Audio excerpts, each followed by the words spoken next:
Hello everyone, you're now watching me for the Nightline at 11:30 p.m. Let's moving on to the news. The government will expedite the implementations of the proposed Social Welfare Department monthly assistance of between 200 and 300 ringgit to be increased to 1,000 ringgit.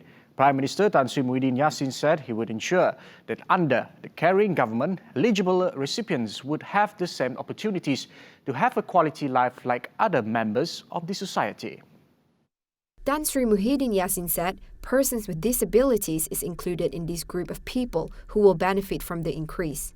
He said the disabled are a part of the community that are always close to the hearts of himself and the government. Muhydin said the government through the Finance Ministry had announced several initiatives for the group during the recent tabling of 2021 budget. It includes the increase of monthly allowance for unemployed PWD from 250 ringgit to 300 ringgit, for employed PWD from 400 ringgit to 450 ringgit, and for PW Care from 350 ringgit to 500 ringgit. According to JKM records, he said the number of registered PWD in Malaysia now stands at 581,265. He hoped that the campaign to get more PWD registered could be intensified to ensure that no one will be left behind. Sarawak's condition is under control. Therefore, there are no obstacles in holding the 12th Sarawak state election. The matter was disclosed by Election Commission EC Chairman Dato' Abdul Ghani Saleh when asked to comment on Sarawak's preparation to hold its state poll during the COVID-19 pandemic. Kalau tengok pada keadaan sekarang ni tidak ada masalah untuk Sarawak. Okay. Sebab keadaannya terkawal dan hijau.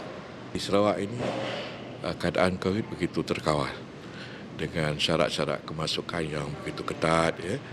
Jadi pada saya ini satu pendekatan yang amat baik bagi negeri Sarawak. Mana dia mengawal lagi awal untuk mencegah wabak yang sedang melanda di negara kita. However, new approaches will be implemented during the election period, including compliance with standard operational procedures (SOPs). Sekiranya ada pilihan raya pada waktu yang terdekat, kita akan menekan SOP yang ketat. Maknanya macam kita nak buat di Gerik dan di Bugaya, tidak ada ceramah, tidak ada walkabout, tidak ada lawatan rumah ke rumah, tidak ada satu program bersemuka dengan rakyat. Semuanya melalui media massa dan juga alat sosial lain sahaja. He said this when met by the reporter after paying a courtesy call on the Chief Minister, Datuk Patinggi Abang Johari Tun Openg, at Wisma Bapa Malaysia today. Abdul Ghani, who was a former secretary of EC, has been appointed as the new chairman of EC on August 21st. Employees Provident Fund EPF on Wednesday announced the details on the eligibility criteria of the i-Sinar scheme, which is now opened to up to 8 million contributors. However, eligible contributors are divided into two categories to withdraw funds through its i-Sinar scheme, leading some to claim that the scheme is a ray of light while leaving others with lingering doubts. Surveys around Kuching carried out by the TVS crew found that there are supporters and there are also those who urged the EPF to review the conditions that was set. To the supporters, i-Sinar is like a second hope to those affected. Jadi pada pendapat saya, apabila kerajaan telah mengumumkan pembukaan akaun i-Sinar KWSP ini, ia telah memberi sinar harapan kepada golongan-golongan yang terjejas untuk memohon wang mereka daripada KWSP. Ini akan memberi peluang kepada mereka untuk memulakan kehidupan yang lebih baik berbanding selama ini. However, there are others with opposing views. The EPF has to reconsider the requirements while taking various aspects into account. So, harap pihak KWSP dapat mengolah semula syarat-syarat yang akan dikemukakan untuk win-win situation, untuk memudahkan rakyat dan juga memudahkan golongan KWSP. Contohnya kita, terutama kita golongan Sarawak ni, kebanyakan kita adalah golongan daripada pedalaman. Macam mana mereka perlu ke ibu pejabat KWSP, sedangkan mereka perlukan perjalanan yang jauh untuk turun ke ibu pejabat KWSP untuk semata-mata aktifkan i-account sahaja. Kalau i-account tak aktif, dia orang tak dapat. Sebab kalau dia orang mohon tu, so bermaksud dia orang memang betul-betul dalam kesusahan. So semoga pihak kerajaan mendengar rintihan rakyat kita ni. So sekarang kan musim COVID, duit memang diperlukan. Kalau tak ada duit tu tak boleh jalan, semua benda tak boleh bergerak. For those who are interested in applying for i-Sinar under Category 1, the application starts in 21st December. Meanwhile, the application for Category 2 starts in 11 January 2021. The applications can be made online through i-Sinar KWSP portal. Rabies cases in Sarawak have risen to 8 this year, with 2 new reported cases, one of which resulted in death of a 58-year-old man, while another involved a 3-year-old boy who is still receiving treatment for the disease and has since been reported to be in stable condition.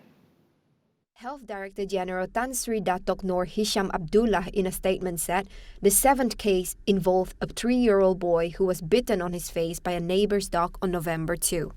The 8th case involved a 58-year-old man who was confirmed as the latest person to die of rabies in Sarawak this year. With these 2 latest cases, the total number of rabies cases in Malaysia in 2020 has increased to 8. Nur Hisham added the total cumulative number of cases in Sarawak since the rabies outbreak was declared in the state on July 1st, 2017, now stands at 30 cases with 28 fatalities.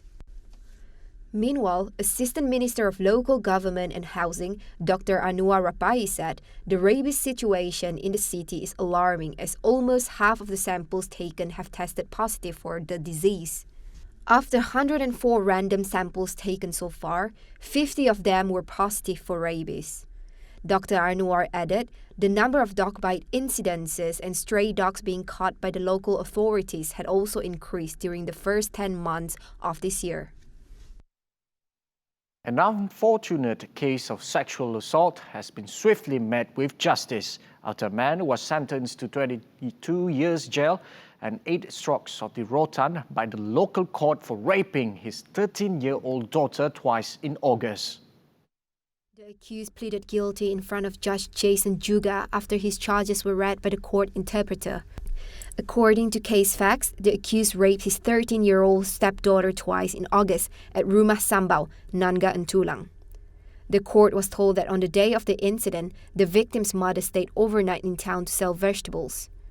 The accused was prosecuted on 2 charges under Section 376B, 1 of the Penal Code, and was sentenced to 22 years in prison and 8 lashes. Other than a prison sentence, the judge also ordered the accused to undergo rehabilitation counselling under Section 26 of the Sexual Offences Against Children Act 2017. After completing his prison sentence in Sri Aman Prison, the accused will also be put under police surveillance for a year under Section 27 of the same Act. Welcome back. The Ministry of Health had spent 1.17 billion ringgit as of October 31st to handle the COVID-19 pandemic in the country. At the Dewan Rakyat today, Second Deputy Health Minister Dato' Aaron Ago Dagang said it comprised 1 billion ringgit in funds approved by the Finance Ministry and other existing allocations for the purchase of equipment, medical supply, consumables, personal protection equipment, reagents and test kits, as well as other services required to curb the spread of the pandemic. In reply to Wan Hassan Muhammad Ramli, PAS Dungun, during question time, Aaron said the allocation was spent at all MOH health facilities, including hospitals, health clinics and dental clinics. Wan Hassan inquired about the amount of money spent by the MOH to handle COVID-19 between March 18 and October 31. Aaron said most of the money was spent to pay the COVID-19 special allowance to MOH frontliners amounting to 275 million ringgit, purchase of PPE amounting to 262 million ringgit, purchase of reagents and test kits, as well as outsourced payment for private laboratory services for COVID-19 screening tests, totaling 210 million ringgit.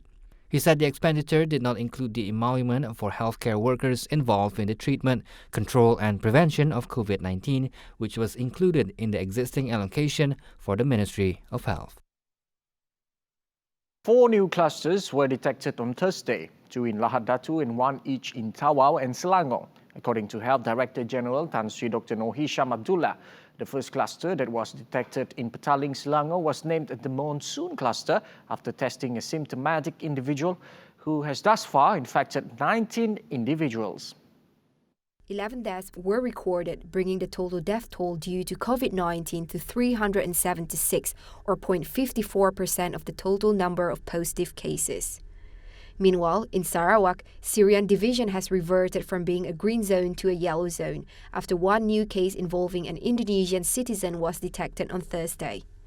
This brings the total number of positive COVID-19 cases in Sarawak to be 1,066 cases.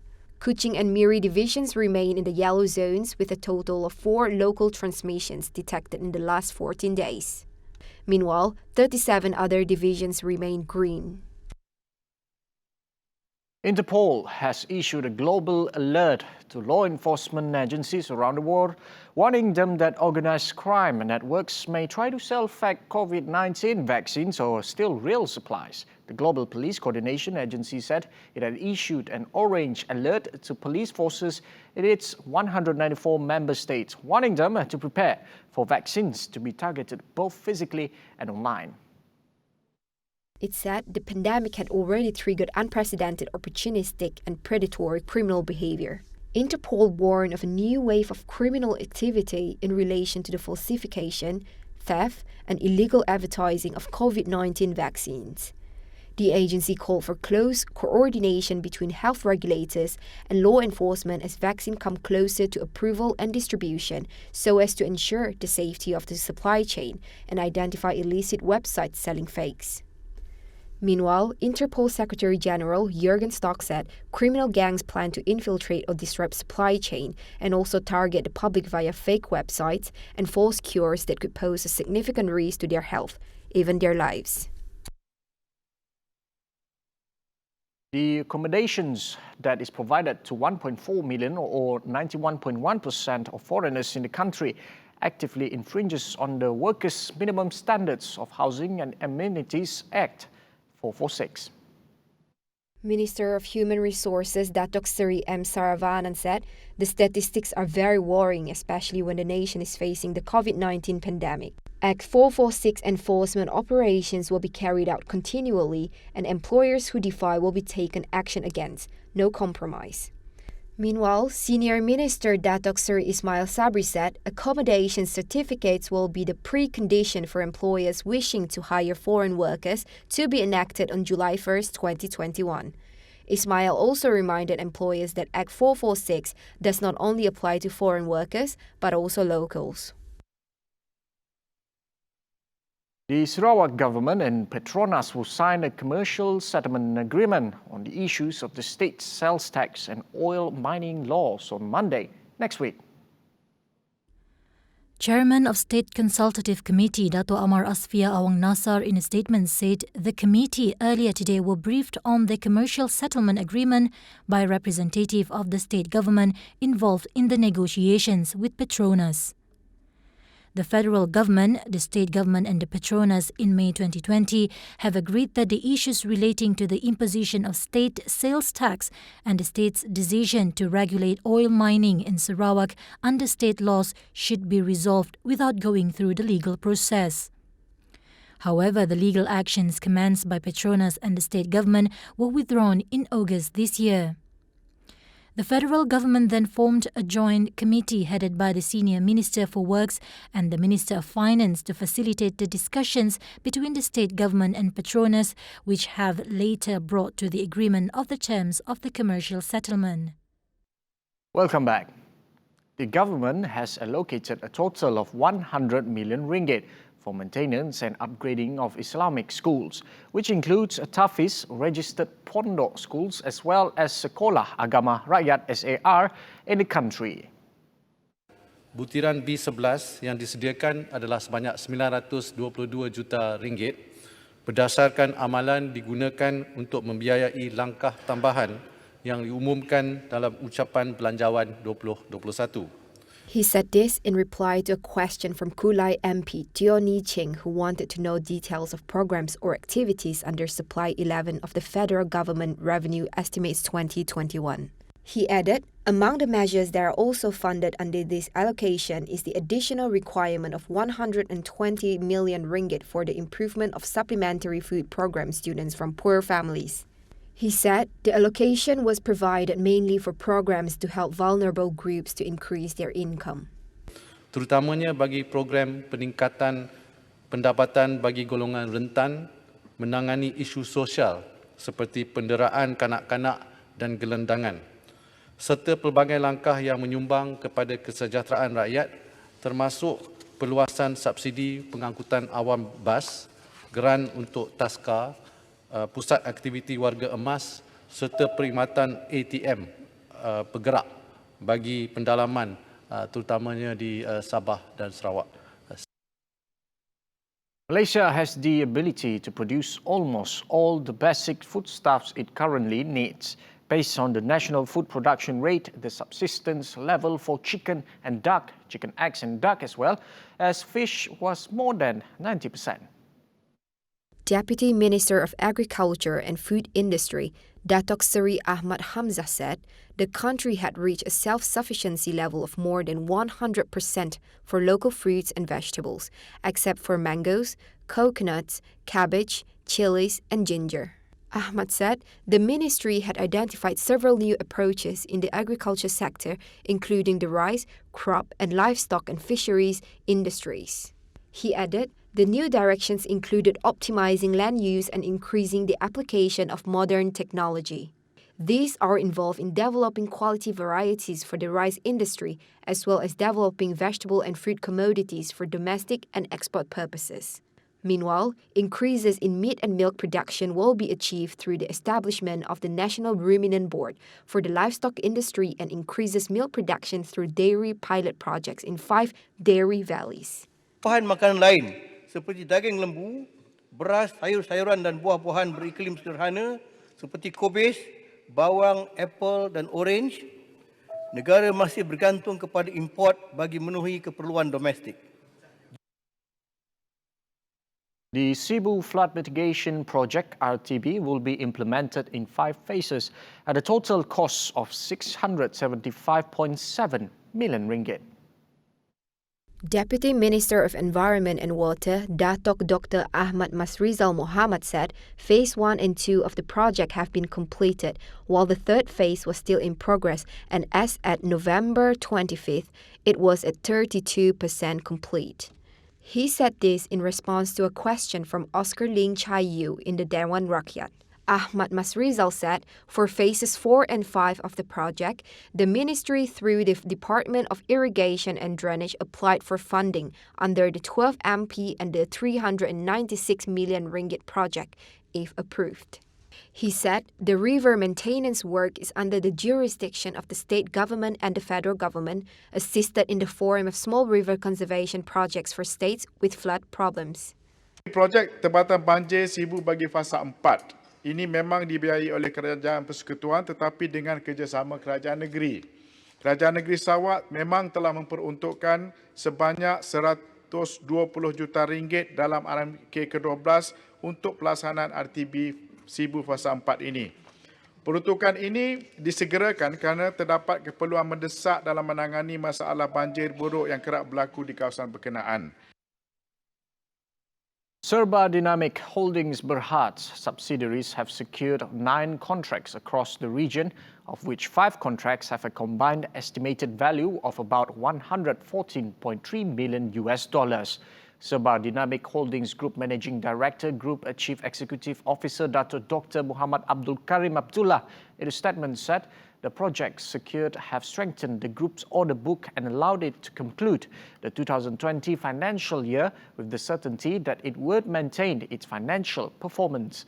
The global integrated engineering services provider said its wholly owned subsidiaries Serba Dynamic International Limited, SDIT International Limited, and Serba Dynamic Sdn Berhad, as well as 75% owned subsidiary PT Serba Dynamic Indonesia, secured 9 contracts, including 6 in operations and maintenance, 1 in engineering, procurement, constructions and commissioning, EPCC, and 2 in Information and Communications Technology, ICT.